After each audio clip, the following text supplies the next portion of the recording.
Part 4টা দেখি modular division. হ্যাঁ, আমরা মডিউলার মাল্টিপ্লিকেশন, মডিউলার এডিশন দেখছি।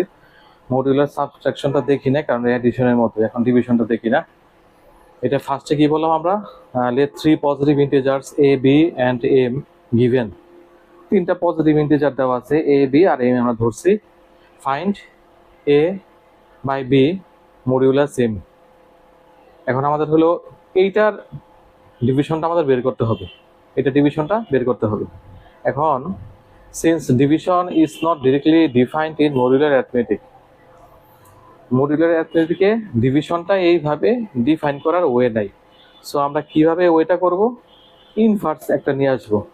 এখানে আমরা লিখছিলাম a by b mod m, এটাকে এইভাবে লিখবো a cross b inverse mod m।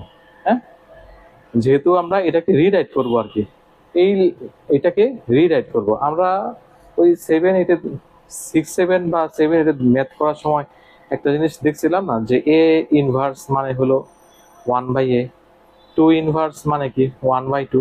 হ্যাঁ, সেম জিনিসই এটা, সেম জিনিসই এটা। আমাদের হলো ডিভিশনটা হলো এইভাবে বের করতে হবে। হ্যাঁ, ডিভিশনটা এইভাবে বের করতে হবে, ঘুরায় পেঁচা একটু। Here b inverse is the modular inverse of b module m। এই যে b ইনভার্সটা আছে, b ইনভার্স হলো modular inverse of b module m। Example দেখি, এক্সাম্পল দেখলে আরো এটা ক্লিয়ার হয়ে যাবে যে এটা কিভাবে আমাদের কাজ করে। এটা 10/3 মোড 7। এখন ফার্স্ট স্টেপটা কি, ফাইন্ড হলো ইনভার্স অফ 3 মোড 7।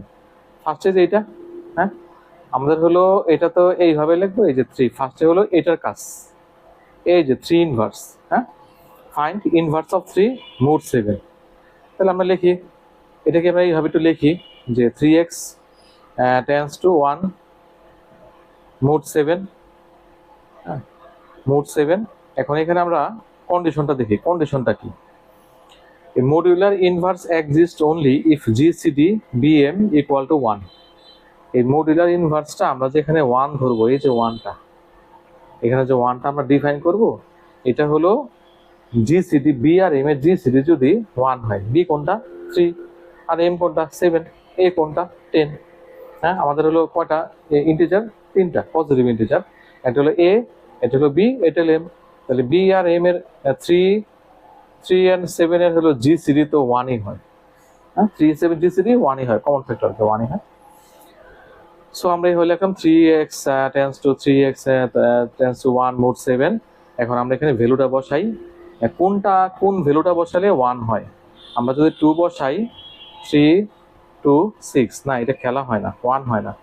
আমরা যদি 3 বসাই, কত আসে, 3 বসালে হয় 9, 9 মোড 7 আসে 2, 1 হয় না, খেলা হয় না। 4 বসালে কত আসে 12, 12 মোড 7 কত আসে 5 আসে, আমাদের ওটা 1, খেলা হয় না।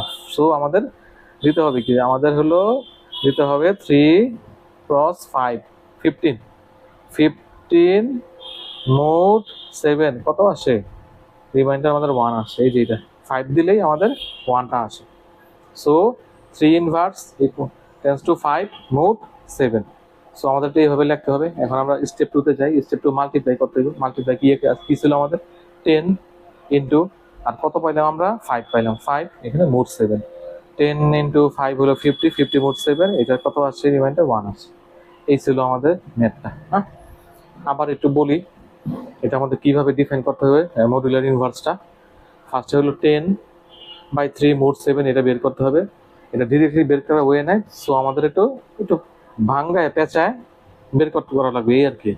সো এটাকে আমরা এই ফরম্যাটে লিখি, a মানে 10 ইন্টু 3 ইনভার্স মোড 7। এখন ফার্স্টের কাজটা হলো এটা বের করা। হ্যাঁ, ইনভার্স অফ 3 মোড 7 এটা বের করা। এটা কি লিখবো, 3x টেন্ডস টু 1 মোড 7। এখানে কন্ডিশনটা কি, GCD B এবং M এর GCD 1, এটা হলো কন্ডিশনটা। সো আমরা এখানে 1টা লিখি। এখন x এর ভ্যালু কত বসালে আমাদের 1 রিমাইন্ডার আসে, এই হ্যাঁ, x এর ভ্যালু যদি 5 বসাই, আমাদের হলো রিমাইন্ডারটা 1 আসে। সো আমরা 3 ইনভার্স টেন্ডস টু 5 মোড 7, এখানে আমরা 3 ইনভার্সের ভ্যালুটা 5 পেলাম। সো এখানে 3 ইনভার্সের ভ্যালুটা 5 বসাই, তা 10 ইনটু 5 মোড 7, 50 মোড 7, এটা রিমাইন্ডার 1 আসে। এই হলো মডুলার ইনভার্স। হ্যাঁ, কঠিন কিছু নাই, 2-3টা প্র্যাকটিস করলে আরো হাত মানে এক্সপার্টিজম আমরা আনকরতে, মানে এক্সপার্টিজম আসবো আর কি, 2-3টা ম্যাথ আরো করলে আর কি। হ্যাঁ, ঠিক আছে।